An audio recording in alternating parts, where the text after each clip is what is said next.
Close your eyes for a moment if you like. Let your shoulders soften. Let the day behind you fall away. Tonight we are not going anywhere loud. We are not going anywhere fast. We are simply going back, far back, to a narrow street beside the Nile, where the air still smells faintly of river mud and warm bread, and where a single mudbrick home is just beginning to wake. It is early. The sky over the eastern hills has not yet decided whether it is night or morning. Somewhere close by, a rooster calls out, uncertain, and a dog answers from a rooftop. This is a home much like thousands of others that once stood along the riverbanks of ancient Egypt. Not a palace, not a tomb, but an ordinary house, built by ordinary hands, lived in by an ordinary family who woke, worked, ate, laughed, worried, and rested, much as people do today. We won't rush through this day. We'll walk through it slowly, the way the sun moves across a mudbrick wall gently, patiently, without hurry. There is nothing here to fear, nothing urgent to solve, only a quiet curiosity. What was it truly like to live inside a home like this, 3,000 or 4,000 years ago? Let's step inside. The house is small by our standards, though it would have felt entirely sufficient to the family living within it. Most homes in the towns and villages of ancient Egypt were built from mudbrick thick, sun-dried blocks made from Nile silt mixed with straw, then left to harden in the heat. The walls are thick enough to keep the worst of the daytime sun out, and thick enough, too, to hold on to whatever coolness the night has left behind. Inside, the darkness is soft rather than complete.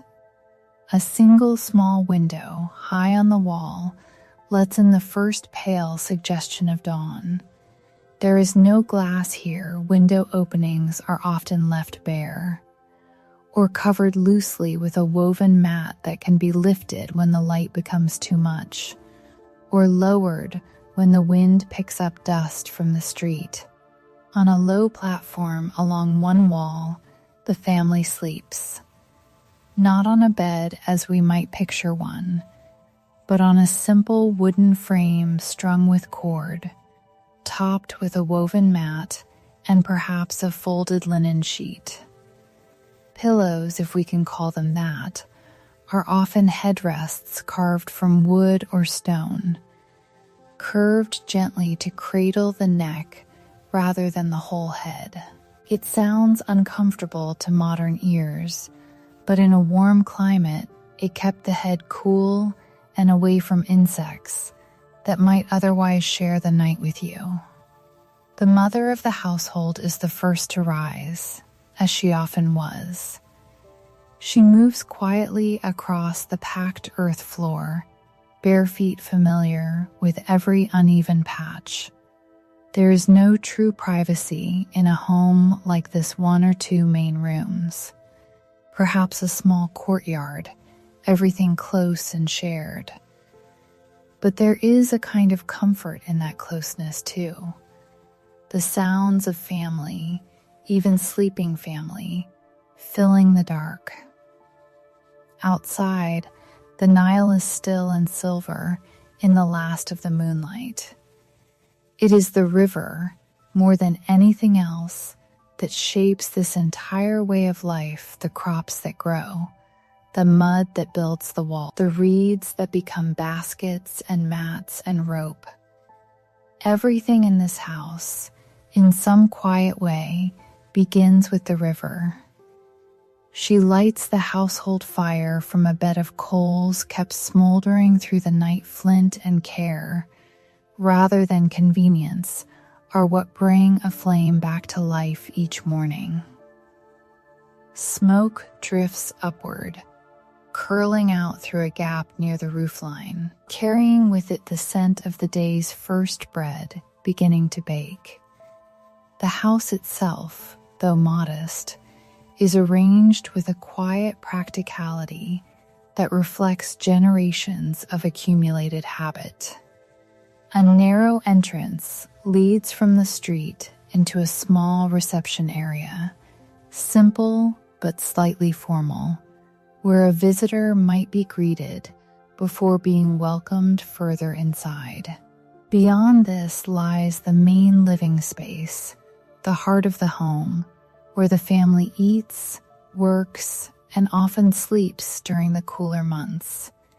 Further back, a smaller room might serve as additional sleeping space, or as storage for the household's more valued possessions, a chest of clothing, perhaps a small collection of pottery jars holding oil, grain, or dried herbs. The floor beneath the family's feet is simply packed earth, occasionally covered with woven reed mats for comfort, swept each day to keep the dust at bay. The walls, once built, were often coated with a thin layer of mud plaster and sometimes whitewashed, brightening the interior and helping to reflect the fierce daytime heat back outward. In wealthier homes, such walls might be painted with simple decorative patterns, though a household like this one keeps things plain and functional. Its beauty found more in order and cleanliness than in ornament. A small courtyard, open to the sky, sits at the rear or center of the house, shared space where the cooking fire burns, where laundry might be laid out to dry, and where, later in the day, the family will gather in whatever shade the walls can offer. It is here, too, that a few household animals are kept overnight: chickens, roosting quietly in a woven enclosure, perhaps a goat tethered loosely nearby, its soft, occasional bleating blending into the pre-dawn stillness. Nothing in this home is wasted. Pottery jars, once broken, are kept and reused as writing surfaces or simple containers. Worn linen is patched rather than discarded, eventually repurposed as rags or bandages. This is not a household of scarcity exactly, but one shaped by a deep and practical respect for the effort behind every object. It contains effort measured in hours of labor, in trades carefully negotiated, in skills passed carefully from one generation to the next. Bread was, in many ways, the heartbeat of the ancient Egyptian home. Wheat and barley, grown along the fertile banks of the Nile, were harvested, dried, and stored often in tall pottery jars or woven granary baskets kept within the house itself, a kind of quiet insurance against a poor season. Each morning, grinding grain into flour was slow physical work. A flat stone, called a saddle quern, sat low to the ground, and the woman of the house, sometimes a daughter, sometimes a servant, if the family could afford one, knelt before it, pushing a smaller handstone back and forth across the grain in a steady rhythm. It was not a quick task. It could take the better part of an hour to produce enough flour for the day's bread, and the sound of stone against stone was as familiar in this home as any voice. There is something quietly moving in imagining that sound repeated, morning after morning, year after year, in home after home along the river, a rhythm as old and steady as the Nile's own flooding. The flour, once ground, was mixed with water, sometimes with a little natural yeast carried over from a previous batch, and shaped into flat, round loaves. These were baked in a simple clay oven, often just outside the main house in the courtyard, where the heat and smoke wouldn't linger indoors. Bread here came in many forms, some plain, some sweetened with dates or honey, some baked with herbs when they were available. Alongside bread, the family would likely have kept a jar or two of beer nearby, not the bitter, hop-heavy drink we know today, but a thick, mildly fermented barley drink, nourishing enough to be considered a food in its own right. It was common at every meal, drunk by adults and children alike, and was often safer to drink than the river water itself. By the time the sun has fully cleared the horizon, the smell of warm bread has filled the small courtyard, mingling with wood smoke and the damp green scent of the nearby fields. The rest of the household begins to stir. A child rubs sleep from their eyes in the doorway. Somewhere down the street, another oven is being lit, and another family's day is beginning in much the same quiet way. It is easy to forget, listening to a moment like this, that we are speaking of a civilization thousands of years gone, and yet a bowl of bread, a low fire, a family waking slowly together, these things feel, in this moment, very close indeed. Bread's importance in this household extended well beyond mere nourishment. It served in effect as a kind of currency in itself, particularly for laborers who worked on larger estates or state projects, where wages were often paid not in coin, but in fixed rations of bread and beer, calculated carefully according to the work performed. A household like this one might supplement its own baking with such rations if a family member worked seasonally for a nearby temple or estate, adding variety and security to what the family could grow and prepare on its own. The variety of bread found across ancient Egyptian households was in fact considerable. Archaeological evidence has revealed dozens of distinct shapes and recipes, some breads triangular, some braided, some baked in tall conical molds that gave the finished loaf a distinctive, almost decorative form. Wealthier households might enjoy bread enriched with milk, eggs, or fat, while a family such as this one relied more on the plain, honest staple of flour, water, and salt, occasionally brightened with a handful of dates worked into the dough, or a sprinkle of sesame seed pressed into the crust before baking. Storage of surplus grain deserved particular care, for it represented the household's security against the uncertain months before the next harvest. Grain was kept dry and protected from vermin within tall pottery jars, sealed with clay stoppers, or within woven granary baskets raised slightly off the ground to prevent damp from spoiling the contents. A family's entire yearly fortune could be measured, in a very real sense, by the fullness of these stores of fact that made the labor of the harvest and the blessing of a generous Nile flood matters of the deepest practical importance to every household along the river. Cleanliness mattered a great deal in this household, perhaps more than we might expect. The Egyptians of this period placed real importance on bodily care, and mornings often began with washing a basin of water carried in from a shared well or drawn from a jar kept filled the evening before. There was no soap in the form we know today, but a cleansing paste made from natron, a naturally occurring salt found in dry lake beds, along with oils pressed from castor plants or moringa seeds, served a similar purpose.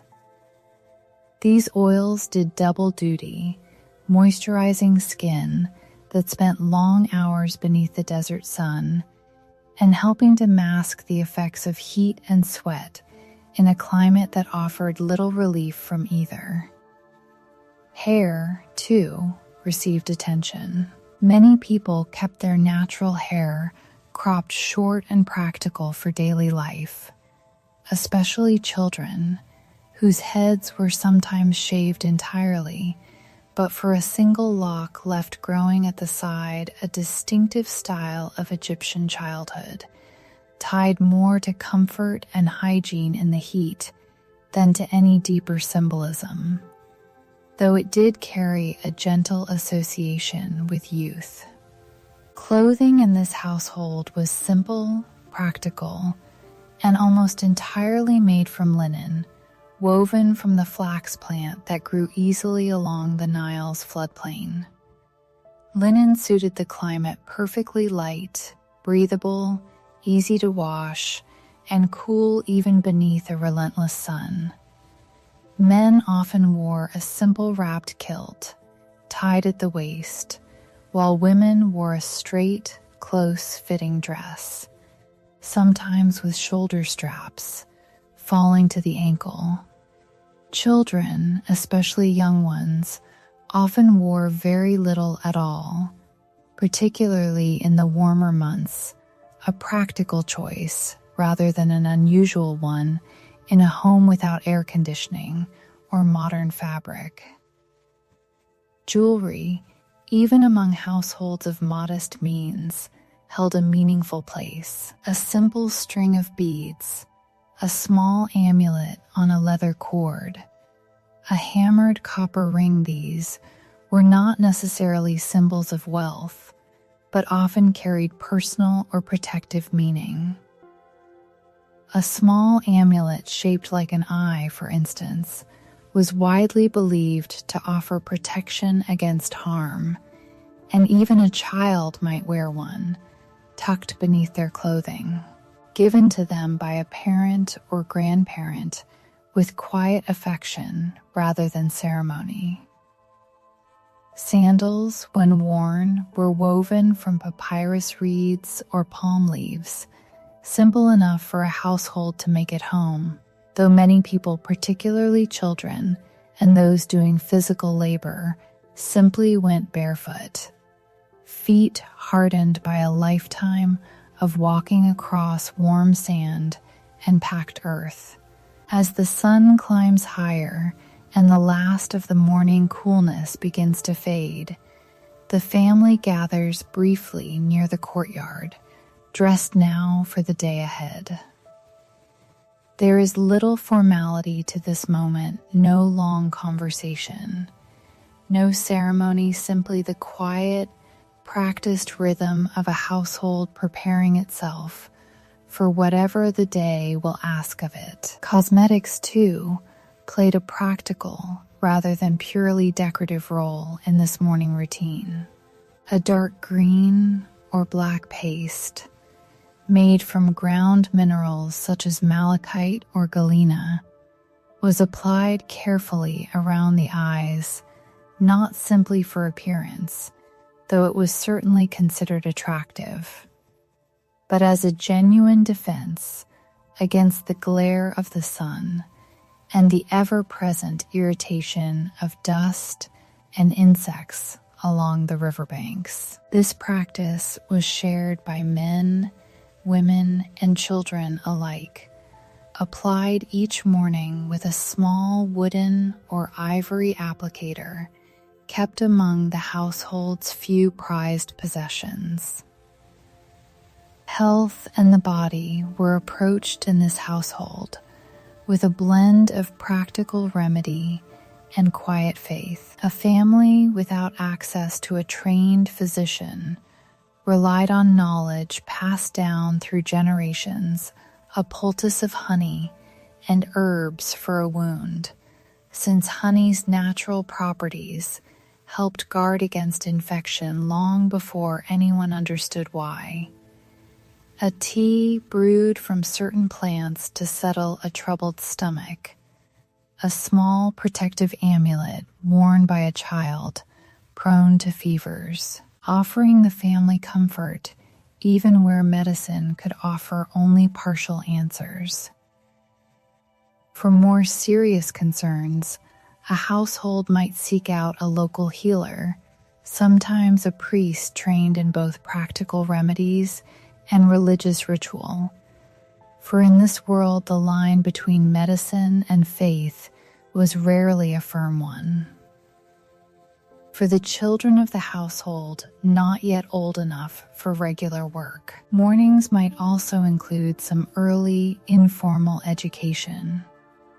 Formal schooling, conducted within temple institutions and focused heavily on reading, writing, and mathematics, was generally reserved for boys destined to become scribes or officials, and it required a level of family means that a household like this one may or may not have possessed. Yet even without formal schooling, children absorbed a great deal simply through observation and gentle instruction, a mother teaching a daughter the careful motions of spinning thread, a father showing a son how to judge the readiness of a field for planting, knowledge transmitted not through books but through the patient repetition of daily life itself. For most families living along the Nile in this period, life revolved around agriculture. The father of this household, like the vast majority of Egyptian men, is a farmer, not a landowner in the way we might imagine today, but someone who works land that is often owned by the state, a temple, or a wealthy estate, in exchange for a share of the harvest. He leaves not long after sunrise, when the air still holds a trace of coolness, carrying simple tools, a wooden hoe, perhaps a sickle with a wooden handle set with sharpened flint blades, since metal tools, though known, were often reserved for those who could afford them. Over his shoulder, he carries a small linen sack containing his midday meal, bread, a handful of onions, perhaps a piece of dried fish. The fields themselves stretch out in long, narrow strips beside the river, an arrangement shaped entirely by the Nile's yearly flood. Each summer, the river rose and spread across the land, depositing a fresh layer of dark, fertile silt before receding again. This flood, so central to Egyptian life that it shaped the very structure of the calendar, made the surrounding desert bloom with wheat, barley, flax, and vegetables in a way that felt, to the people living beside it, like a quiet and dependable miracle. Farming here followed the river's rhythm rather than a clock. In the months following the flood, fields were plowed using a simple wooden plow, often pulled by oxen, though in smaller households the work might be done by hand, or with the help of a single borrowed animal shared among neighboring families. Seeds were scattered by hand across the freshly turned soil, and in some regions, animals such as pigs or sheep were driven across the fields afterward to press the seeds down into the earth. The father's work today involves clearing irrigation channels, narrow trenches, dug to guide water from the river into the fields, kept clear of mud and debris so the water could flow freely. It is repetitive, physical work done in the growing heat, but it is also work with purpose and rhythm, surrounded by other men from the village, doing much the same, calling out to one another occasionally, sharing a joke or a piece of news from town. Not every household depended solely on farming. In towns along the Nile, many men worked as craftsmen, carpenters, potters, weavers, or stoneworkers, often trained by their own fathers, continuing a trade passed down through generations. Others served as scribes, a respected and relatively rare occupation requiring years of schooling to master the complex system of hieroglyphic and hieratic writing, opening doors to work within temples, government offices, or estates. Still others might work directly for a temple, tending to its lands, its animals, or its stores of grain, in a kind of exchange that provided the household with a steady, reliable share of food throughout the year. Whatever the trade, the underlying rhythm of the day remained much the same: early rising, honest labor through the cooler hours of morning, and, as the sun climbed toward its peak, a natural and necessary pause.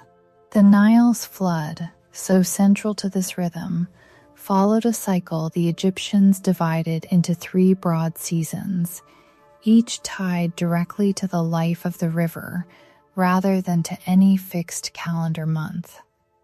The season of the flood itself, when the waters rose and spread rich silt across the land, was followed by the season of growth, when crops were planted and tended as the waters receded, and finally the season of the harvest, when the fields were gathered before the cycle of drought and heat returned once more. A farmer like the father of this household understood this rhythm not as abstract knowledge, but as the very shape of his working life, each season bringing its own particular tasks, its own particular concerns, its own particular relief when the work was finally done. Taxation, too, formed a quiet undercurrent to this agricultural life.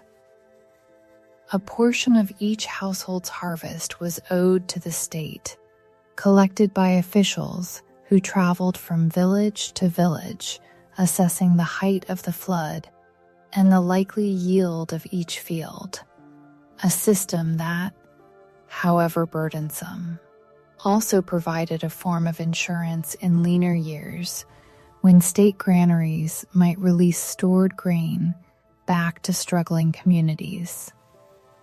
The father's work today, then, carries a weight beyond his own household's needs.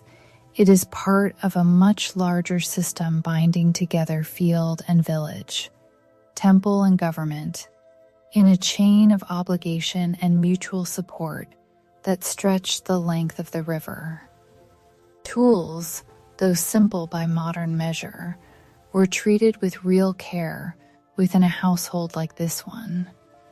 A wooden hoe or plow, a sickle fitted with flint teeth, a coil of woven rope, these represented genuine investments of labor and trade, repaired rather than replaced whenever possible, passed down from father to son as both practical necessity and quiet inheritance. Copper tools, where the household could afford them, were sharpened carefully and stored away from damp, for metal remained a valuable and somewhat scarce resource throughout much of this period, reserved often for cutting edges rather than entire tools. Beyond the fields immediately surrounding the village, some men in a community like this one were also called away for a portion of each year to work on larger state projects, maintaining canals, transporting stone, or assisting in construction efforts tied to a temple or royal monument. This labor obligation, sometimes referred to by modern historians as a form of corv duty, was generally undertaken during the season when the flooded fields could not otherwise be worked. meaning it rarely competed directly with the demands of planting or harvest. For the father of this household, such service might mean a period of weeks spent away from home, laboring alongside men from neighboring villages, fed and housed by the project's overseers, before returning once more to his own fields and his own family. Livestock, too, formed a quiet but important part of the household's broader economy, even for a family primarily engaged in crop farming. Cattle, where a household could afford to keep them, were valued both for their labor pulling plows and for the milk, and eventually meat they could provide. Goats and sheep, requiring less land and care, were more common among modest households, valued for milk, wool, and the occasional resource of meat on a significant occasion. Even the household's small flock of chickens contributed steadily, offering eggs each morning as a simple, reliable addition to the family's diet. While the father works the fields, the mother, perhaps accompanied by one of the older children, makes her way toward the small marketplace near the center of the village.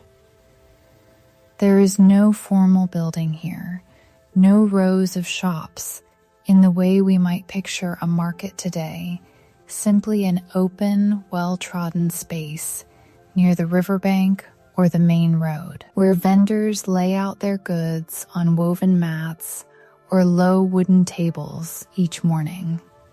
There is no coined money in circulation during most of this period. Instead, trade operates on a system of barter, carefully balanced by an understood unit of value called the deben, a weight measurement based on copper, and later silver or gold, used to compare the worth of different goods rather than to physically exchange coins. A jar of oil might be said to be worth so many deben, a length of linen cloth worth another amount, and two parties would negotiate an exchange of goods that balanced fairly according to this shared understanding. The mother carries with her a small basket containing surplus goods from the household, perhaps a few extra loaves of bread, a bundle of dried herbs from the garden, or a length of linen she has woven in her spare hours at home. These she trades for what the household lacks: a clay jar, a handful of dried fish caught fresh from the Nile that morning, a small quantity of salt, or perhaps a bit of honey, a rare and valued sweetener reserved for special occasions. The marketplace is a place of conversation as much as commerce. News travels here before it travels anywhere else. Word of a neighbor's illness, a wedding being planned, the condition of the river, rumors of matters far beyond the village concerning the distant royal court.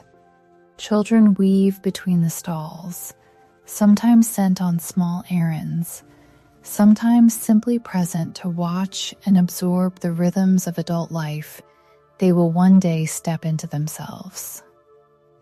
Fishermen bring their catch fresh from the river, laid out gleaming in the morning sun. Perch, catfish, and tilapia among the most common.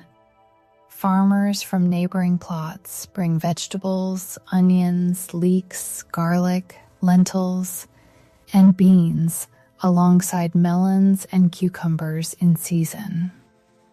A potter might display a row of newly fired jars, still faintly warm, while a weaver unrolls a bolt of finished linen to show its quality to an interested buyer.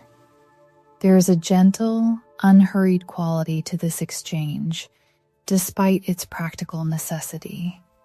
No one here is in a great rush. Bargaining is expected, almost a form of polite conversation, and a fair trade one that leaves both parties satisfied matters as much as the goods themselves. By the time the sun begins to climb toward its highest point, the mother has gathered what the household needs for the coming days and turns homeward, the basket now heavier, the morning's work complete. Women held a notably active and respected role in this marketplace economy, a fact that might surprise those who imagine ancient societies as universally restrictive toward women's participation in public life. A woman like the mother of this household could own property, negotiate trades independently, and even bring disputes before local officials if a trade was conducted unfairly. This independence did not erase the very real division of labor. Within the household, men more often worked the fields or practiced a trade outside the home. Women more often managed the household's internal economy, but it granted women a genuine and recognized economic voice within their communities. Beyond the food and household goods already gathered, the marketplace also offered small luxuries that, however modest, brightened the household's days. A vendor might display small clay figurines for children, carved wooden combs, or strings of colored faience beads, a glazed ceramic material, often a brilliant blue-green, cherished for its resemblance to more costly stones such as turquoise. A traveling trader, passing through on a boat from further south, might occasionally bring rarer goods, entirely spices, incense, or exotic woods, carried along trade routes stretching deep into Nubia and beyond, connecting even a modest village marketplace to a much wider world. Scribes, too, sometimes set up near the marketplace's edge, offering their services to those who could not read or write themselves, drafting a simple contract, recording the terms of a trade, or composing a letter to a distant relative. For a small fee, paid perhaps in a portion of bread or a measure of grain, such services allowed even an illiterate household to participate fully in the more formal aspects of village life. A quiet but essential bridge between the spoken agreements of the marketplace and the written record occasionally required by law or custom. As the sun reaches its peak, the temperature in the open fields and streets becomes difficult to bear. This is the time of day when the rhythm of life shifts inward toward shade, toward the cool relief of thick mudbrick walls. Within the home, the work does not stop, though it changes in character. The mother, now returned from the market, turns her attention to the household stores of flax, gathered and dried weeks earlier from the fields. Spinning and weaving linen was one of the primary responsibilities of women in a household like this, and it was steady, absorbing work that could be done seated, out of the worst of the heat. A simple horizontal loom, staked low to the ground, occupies a shaded corner of the courtyard or the interior of the home. The mother, joined perhaps by an older daughter, works the threads back and forth in a practiced motion, producing lengths of linen that will become clothing, bedding, or household goods to trade at the market in the weeks ahead. It is careful, patient labor, requiring skill built over years of practice, often taught from mother to daughter as a matter of course. The children of the household who are too young for formal work spend these midday hours largely at play, though even play often mirrored the tasks of adult life. Small clay dolls, wooden animals with movable legs, and simple board games such as Senate, a game of strategy and chance played on a grid of squares, offered both entertainment and, in the case of games like Senate, a gentle introduction to patience and thoughtful decision-making. Older children might be given small responsibilities, fetching water, watching over a younger sibling, or helping tend a small kitchen garden growing near the house, where onions, garlic, and herbs were cultivated close at hand. Animals, too, share in this midday quiet. A household of even modest means often kept a few chickens, perhaps a goat for milk, and almost certainly a cat valued not only as a companion, but as a practical guardian against the mice and snakes that might otherwise trouble a home's stores of grain. Dogs, too, were common and cherished, often given individual names, their loyalty and companionship valued much as it is today. Outside, the fields and streets fall quiet. Farmers who left at dawn begin making their way back toward home for a midday rest, seeking whatever shade a doorway or a cluster of palm trees might offer.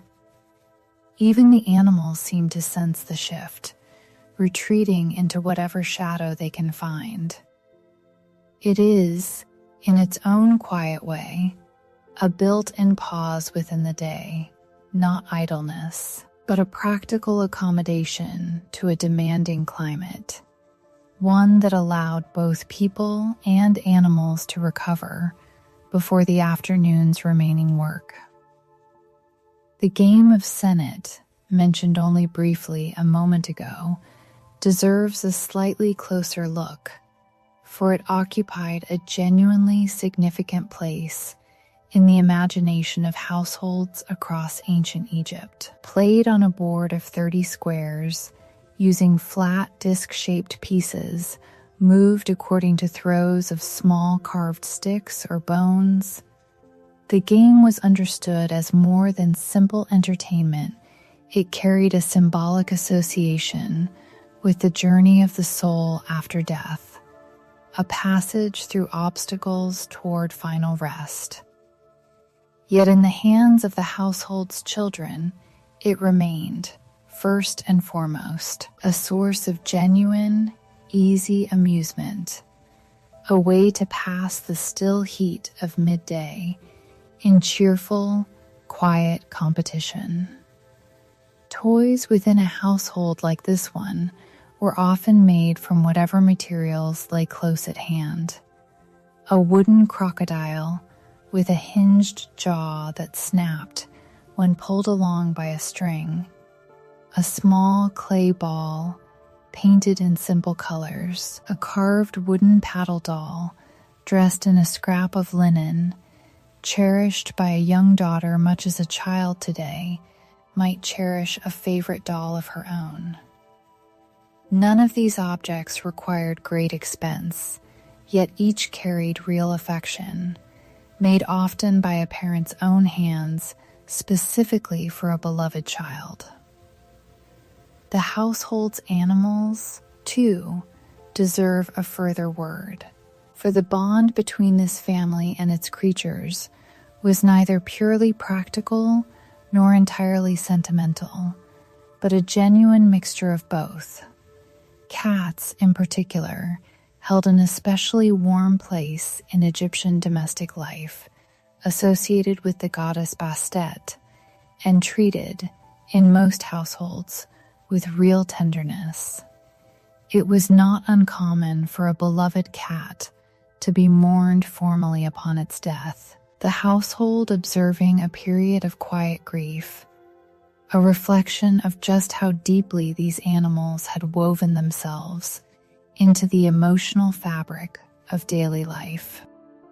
As the worst of the midday heat begins to soften, the household gathers for its main meal of the day. This was typically the largest and most substantial meal, eaten in the early afternoon once the morning's labor was complete, rather than in the evening as many modern households might expect. The family sits together, often on simple woven mats spread across the courtyard floor, or within the shaded main room if the heat outside remains too strong. There is no formal table in the way we might picture one today. Food is often served in shared bowls, eaten with the hands, or scooped up using pieces of flatbread, a practice that remains familiar across the region even now. Bread, naturally, forms the center of the meal alongside a simple stew of lentils or beans, seasoned with onion, garlic, and whatever herbs the household garden provides. Fish, caught fresh that morning or preserved through salting and drying, might also be included, particularly in households near the river. Meat, by contrast, was a rarer treat, reserved for special occasions or wealthier households, since livestock represented a significant investment that most families could not afford to spend lightly. Vegetables such as onions, leeks, and cucumbers appear often, eaten raw or lightly cooked, along with fruit and seasoned dates, figs, and grapes among the most common, sometimes dried for preservation through leaner months. Honey, when available, served as the primary sweetener, drizzled sparingly over bread or fruit as a small, appreciated luxury. The family's drink of choice remains the mild barley beer mentioned earlier, poured for adults and children alike, its gentle fermentation making it safer than the untreated water of the Nile, while also providing valuable calories and nutrients to a household whose diet, though varied, required careful management through the year. Conversation during this meal is unhurried. The father shares news from the fields, perhaps concern over a section of irrigation canal in need of repair, or a piece of gossip picked up from a fellow farmer. The mother mentions news gathered at the market that morning.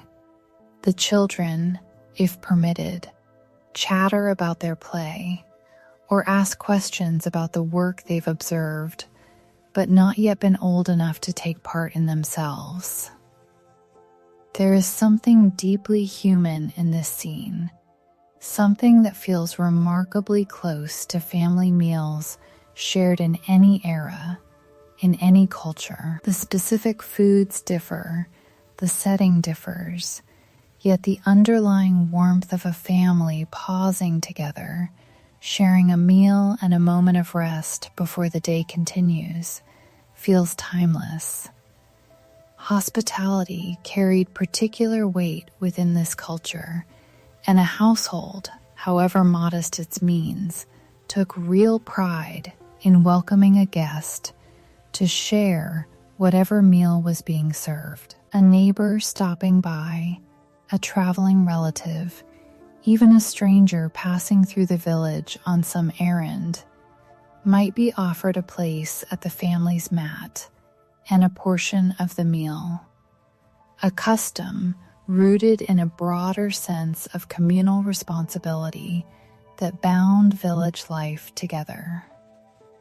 To turn away a guest without offering food was considered a genuine breach of proper conduct, regardless of how little the household itself possessed. The preservation of food, essential in a climate offering little natural refrigeration, shaped much of what appeared on the family's mat. Fish were commonly salted and dried in the sun, strung along the rooftop in the manner mentioned earlier, preserving them for weeks or even months beyond their catch. Vegetables might be pickled in a simple brine, while fruit, particularly dates and figs, was often dried and stored for the leaner months when fresh produce grew scarce. Cheese, made from the milk of goats or occasionally cows, was another valued staple, its production requiring careful attention to prevent spoilage in the heat. Often stored within porous clay vessels that allowed a small amount of evaporation to keep the contents cool. Salt itself, so essential to preservation, was gathered from natural deposits along certain parts of the Nile Delta or imported from oases further into the desert. Another small but vital thread connecting this household's daily meal to a wider network of trade and labor stretching well beyond the boundaries of their own village. Following the meal, the household allows itself a brief period of rest, not unlike an afternoon nap familiar to many cultures even today, particularly those living in hot climates. The thick mudbrick walls, having absorbed the worst of the sun's early heat, now offer their coolest relief of the day, and it is common for the family to rest quietly through the hottest hours before returning to their tasks. As the afternoon wears on and the heat begins slowly to soften, the household's work resumes, though often at a gentler pace than the morning. The father may return briefly to check on the fields, particularly if the irrigation channels require further attention, or he may turn to secondary work at home repairing tools, mending a section of the mudbrick wall damaged by the previous season's rains, or working alongside a neighbor on a shared task, such as repairing a length of fence or a section of shared canal. If the father practices a craft rather than farming, this is often the time when such work continues in earnest. A carpenter might be found shaping wood for furniture or tools, a potter shaping clay at a simple turning wheel, a scribe completing correspondence or records for a local estate or temple, the scratch of his reed pen against papyrus, or more commonly on this modest household's budget, against a reused fragment of broken pottery called an ostrakhan, used for everyday writing where papyrus was too costly to spare. Within the home, the mother's work continues as well, perhaps returning to her weaving, or turning to food preparation for the following day, grinding a portion of the next morning's grain in advance, or preserving surplus vegetables and fish through salting and drying, laid carefully along the rooftop to catch the last of the afternoon sun. As the sun begins its slow descent toward the western hills, a direction the Egyptians associated with the realm of the dead, and the setting of each day's cycle, the village around the household begins to stir again with a different kind of energy. Neighbors call to one another across narrow streets. Animals are led back toward their pens. The long golden light of late afternoon settles over the rooftops and fields alike, softening every edge. If we were to follow a neighboring household further down the street, we might find a carpenter carefully joining two pieces of acacia wood, using a simple mortise and tenon technique, a method of joinery that required no metal fasteners at all, relying instead on precisely cut interlocking shapes and a natural adhesive made from animal glue.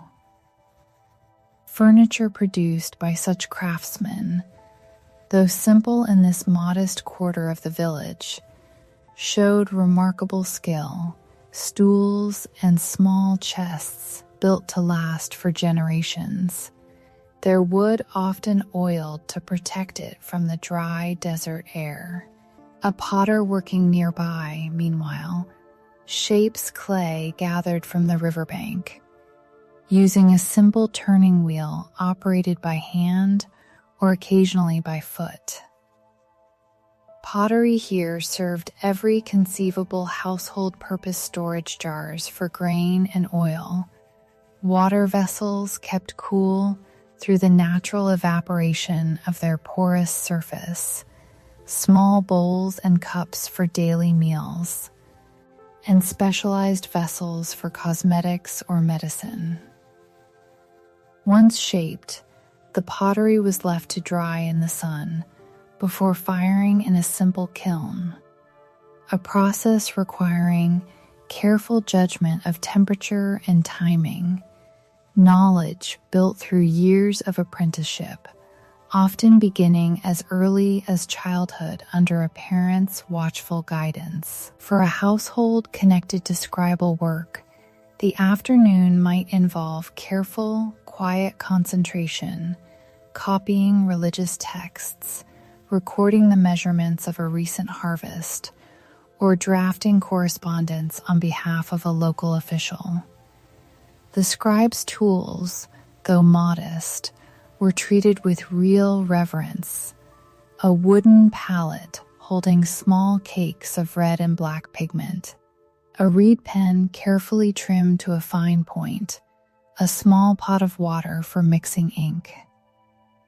Papyrus, made from the pressed and dried pith of the papyrus plant that grew abundantly along the Nile's marshy edges, remained relatively costly, and a careful scribe made every effort to avoid wasteful error, since a ruined sheet represented genuine lost value to the household or institution he served. The rooftop itself deserves a moment's attention, for it served as an extension of the household's living space in a way quite different from modern homes.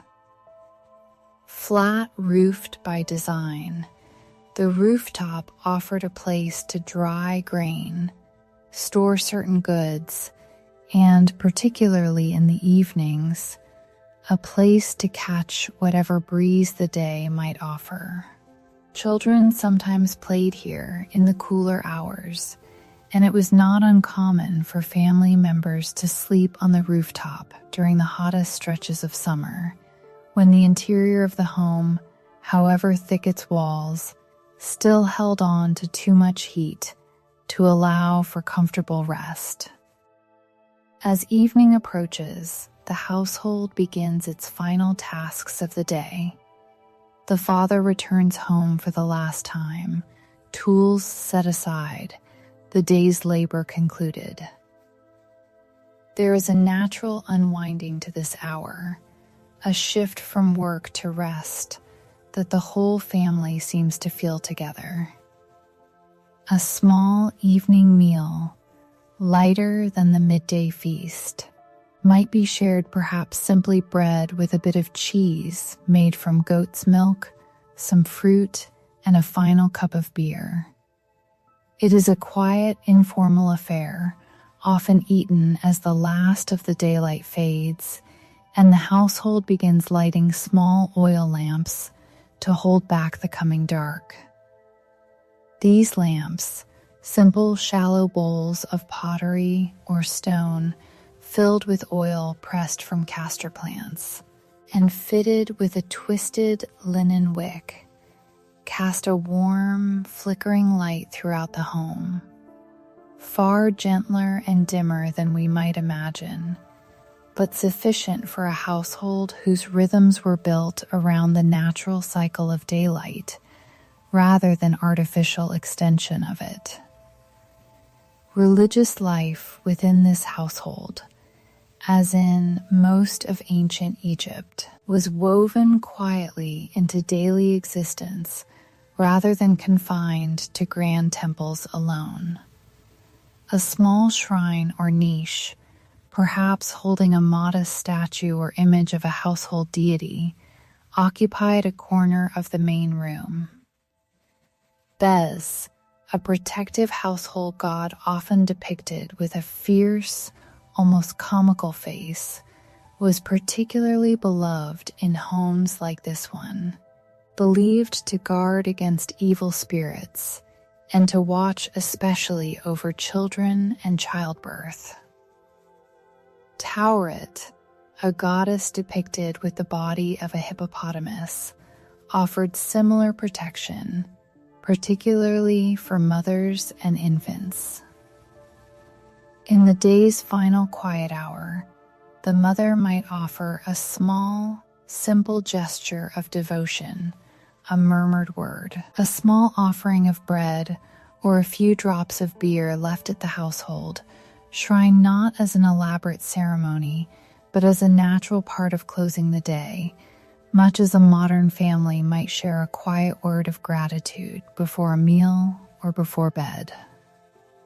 Stories, too, filled these evening hours. With no written entertainment easily available to most households, storytelling remained a vital tradition, passed down through generations by voice alone. Tales of clever animals, of the gods and their adventures along the Nile, of ancestors who had lived through floods or famines and endured, were shared by firelight, the children listening with the same rapt attention that children have carried through every era since. Outside, the village settles into a hush. The sounds of daytime grinding stones, market chatter, children at play fade into the softer sounds of evening, a distant dog barking, the murmur of neighboring families finishing their own meals, the gentle lapping of the Nile continuing its endless, patient movement toward the sea. Beyond the household's own small shrine, the wider rhythm of village life was marked by regular festivals tied to the great temples nearby, occasions when the household might set aside its daily routine entirely to take part in communal celebration. Such festivals, often marking key moments in the agricultural calendar or honoring a particular local deity, brought music, dancing, and shared feasting to the streets, a welcome and joyful interruption to the steady rhythm of ordinary days. Though such grand occasions were not everyday events, their anticipation quietly colored the household's sense of time, each festival a fixed point on the horizon, looked forward to with real and simple pleasure. Music, even outside of festival time, held a gentle place in the evening hours. A simple reed flute, a small handheld drum, or a set of clappers carved from wood or bone might accompany a family's quiet singing after the meal. Voices raised softly, rather than performed for any audience beyond themselves. Such music required no great skill or formal training. It was simply a natural extension of a shared life, much as humming a familiar tune while working might come naturally to anyone in any era. As true darkness settles over the village, the household prepares for sleep. The oil lamps are extinguished one by one, conserving the precious oil for another day, and the family gathers again on their sleeping platforms, much as they rose from them that morning. The door to the home, a simple wooden frame, is secured for the night, more a gesture of habit and modest security than a serious defense against danger, for village life along the Nile, though not without its hardships, held a strong sense of shared community and mutual watchfulness among neighbors. Above the rooftop, away from the glow of lamps and fires, the night sky over ancient Egypt would have appeared extraordinarily clear and full, unclouded by any of the light that fills our modern skies. The stars held real meaning here. Certain constellations were tied closely to the agricultural calendar, most notably the star we now call Sirius, whose reappearance in the pre-dawn sky each year closely coincided with the beginning of the Nile's life-giving flood, a moment of genuine anticipation and quiet celebration throughout the land. The father, before sleep finally takes him, might glance upward through the small window, tracing the familiar shapes of stars that have guided farmers and travelers alike for generations. The mother settles the youngest child, perhaps humming some old wordless tune passed down from her own mother. The older children, tired from a full day of small tasks and play, drift toward sleep quickly, comforted by the closeness of family and the familiar sounds of the home settling for the night.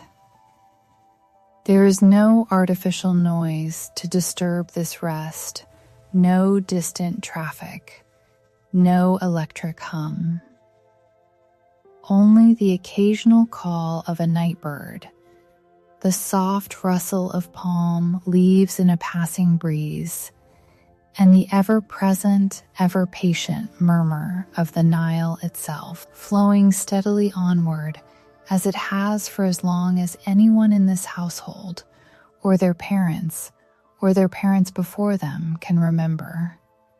And so the day closes, much as countless days closed before it, and countless more would close after a quiet, ordinary rhythm of labor and rest, of family and faith, played out along the banks of a river that gave, and continues even now in memory to give, life to everything it touched. The Egyptians understood night itself through the lens of their broader beliefs, imagining the sun's daily journey as a passage through the underworld, a nightly voyage of renewal that would, without fail, bring the sun safely back to the eastern horizon by morning. This quiet cosmic confidence, this trust that darkness was simply one half of a reliable, unbroken cycle, seemed to steady the household as much as any lock upon the door. Sleep itself was understood not as an ending, but as a small, nightly rehearsal of a much larger journey each person would one day make, a passage through darkness toward a renewed and peaceful existence beyond. For now, though, such larger questions rest quietly in the background, as they do in most ordinary households on most ordinary nights.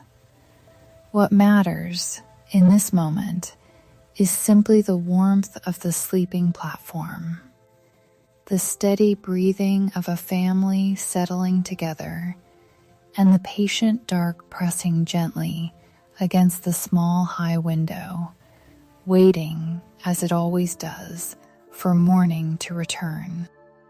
It is worth pausing here, at the end of this quiet day, to consider what remains most striking about a life so distant from our own, and yet in so many ways so deeply familiar. The people who lived within homes like this one were not so different from us. They rose each morning uncertain of exactly what the day might bring, yet steadied by routine, the grinding of grain, the tending of fields, the small rituals of washing and dressing that mark the beginning of any ordinary day. They worked hard, often under a demanding sun, yet found rest and relief in the cool shelter of their homes, in shared meals, in the company of family. They worried, as people always have, about matters both large and small, the height of the coming flood, the health of a child, the fairness of a trade at the marketplace. And they found comfort, too, in familiar places, in the warmth of a lit lamp against the coming dark, in an old story told once more by a parent's voice, in the quiet presence of a household god watching gently over a sleeping child. We often think of ancient Egypt in terms of its grandest achievements, towering monuments, golden treasures, the elaborate rituals of royalty and priesthood. And these things certainly existed, remarkable and enduring as they are. But underneath all of it, holding the entire civilization together across thousands of years, were homes exactly like the one we have walked through tonight, modest, mudbrick, quietly resilient, filled with families doing their best, day after day, to build a life of small comforts and steady routines beside a great and generous river. There is a gentle kind of reassurance in remembering this. The particular details of daily life change endlessly across centuries and cultures: the food, the clothing, the tools, the language spoken softly in the dark. But the underlying rhythm of human life, the waking and working and resting, the gathering of family at day's end, the quiet devotion offered before sleep, these things persist, echoing softly across thousands of years, connecting us, in the end, to people who lived and loved and rested beneath the same patient stars. Consider, for a moment, how much of what filled this family's day depended entirely on cooperation rather than individual effort alone. The bread required grain grown by farmers, ground by hand, baked over a shared fire. The linen worn by every member of the household passed through the hands of flax growers, spinners, and weavers before it ever became a simple kilt or dress. Even the modest clay lamp lighting the evening stories had first been shaped by a potter's careful hands. Fired in a kiln, tended by someone else's patient attention. A single day inside this home, then, was never truly the story of one family alone, but the quiet culmination of an entire community's labor, each person's small contribution folding invisibly into the next. This, perhaps, is the quiet lesson tucked within a day so far removed from our own. We often imagine history as a story of kings and conquests, of monuments raised and empires fallen, and such things certainly shaped the wider currents of the age. But the true texture of any civilization, the very thing that allowed it to endure for thousands of years, was woven instead from millions of days exactly like this one, ordinary, unremarkable, quietly repeated, carried forward patiently by people whose names we will never know, but whose care, whose steady effort, whose simple love for their families built and sustained an entire world. It is worth remembering, too, how little separates their worries from our own. A family today might lie awake, wondering whether the harvest of their labor, a paycheck, a project, a season's work, will be enough to see them through. A parent today hums a quiet tune to settle a restless child, just as a mother did beside this same river 4,000 years ago. We build our homes from different materials now. We light our rooms with different means, and yet, the underlying shape of a family's evening, gathered close, fed, safe, quietly grateful for another day passed peacefully, remains remarkably unchanged. Perhaps this is why stories like this one continue to hold such gentle appeal, even now, so long after the last mudbrick wall of this particular home crumbled quietly back into the earth from which it came. Not because the details themselves are so extraordinary, but because they remind us, softly and without insistence, that the comforts we treasure most, a warm meal, a familiar voice, the quiet safety of a closed door against the coming dark, have always been treasured, in every age, by every family, everywhere. May you too rest well tonight, carried gently by the quiet knowledge that somewhere in the deep current of human history, a family not so different from your own is settling in for the night beside a slow, dark river, the lamp finally extinguished, the house falling softly, peacefully into sleep.